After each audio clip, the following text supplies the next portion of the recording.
రకంగా చెప్పాలంటే మరణం శాపంగా అనిపిస్తుంది, కానీ మరో కోణంలో చూస్తే మరణం ఒక వరం. మరణం మనం దేవుడు నిర్ణయించిన లోకానికి ప్రవేశించేటువంటి ప్రవేశ ద్వారం లేక మార్గం. ఆ రూట్లోంచి మనకు సిద్ధపరిచినటువంటి ప్రపంచంలోకి అడుగు పెడతాం. ఇది అందరూ గుర్తించాల్సినటువంటి అసలు విషయం. మనందరం దానికి ప్రిపేర్ అవ్వాలి, కానీ మనం ఇక్కడే ఉట్టి కట్టడానికి ప్రిపేర్ అవ్వకూడదు. Praise the lord.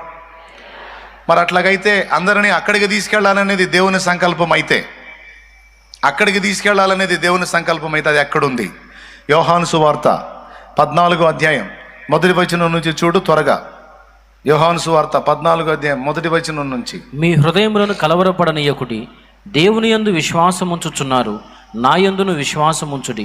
నా తండ్రి ఇంట అనేక నివాసములు కలవు. నా తండ్రి ఇంట అనేక నివాసాలు కలవు, లేని ఎడల మీతో చెప్పుదును. మీకు స్థలము సిద్ధపరచ వెళ్ళుచున్నాను. నేను వెళ్ళి మీకు స్థలము సిద్ధపరచిన ఎడల నేనుండు స్థలములో మీరును ఉండులాగున మరలా వచ్చి నా యొద్ద నుండుటకు మిమ్మల్ని తీసుకొని పోవుదు. అది అసలు ప్రణాళిక.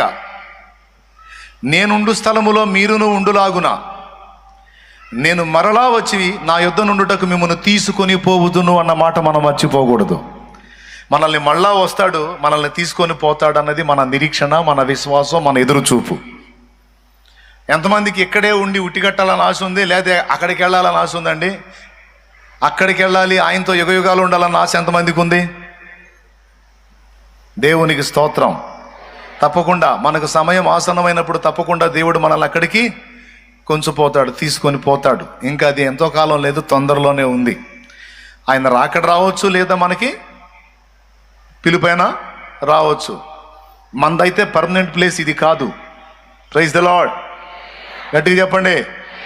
మంది పర్మనెంట్ ప్లేస్ అయితే ఇది కాదు, మంది అది. యేసు ప్రభు మాటల్లో కూడా మీరు విన్నారు, నేను నా యొద్ద ఎల్లప్పుడూ ఉండుటకే నేను వచ్చి మిమ్మల్ని తీసుకొని పోతాను అని అంటున్నాడంటే ఇక్కడ మనం పర్మనెంట్గా ఉండాలనేది ఆయన చిత్తం కాదు అనేది మనం గ్రహించాలి. ఇప్పటికే దాటి వెళ్ళిపోయిన వాళ్ళని మళ్ళీ బతికించు మొర్రో అనాల్సిన అవసరం లేదు. వాళ్ళు మనకంటే ఆనందకరమైన, విశ్రాంతికరమైన, సంతోషకరమైన, సంతృప్తికరమైన, మంచి కోలాహలం, పరసంబంధమైన విశ్రాంతి ఉన్న స్థలంలోకి వెళ్ళిపోయారు. ఇక వాళ్ళకి ఇప్పుడు బాధ, కన్నీరు, దుఃఖం, వేదన, ఏడుపు ఏమి లేవు.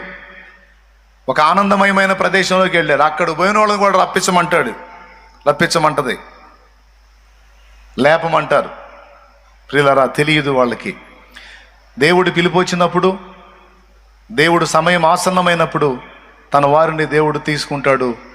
మనం దేవునికి అప్పజెప్పి ఊరుకోవటమే. కొంతమంది పాపం చనిపోయిన వ్యక్తుల దగ్గరికి నేను వెళ్ళినప్పుడు, అన్నా చాలేమన్నా వచ్చావా, లేపన్నా అంట.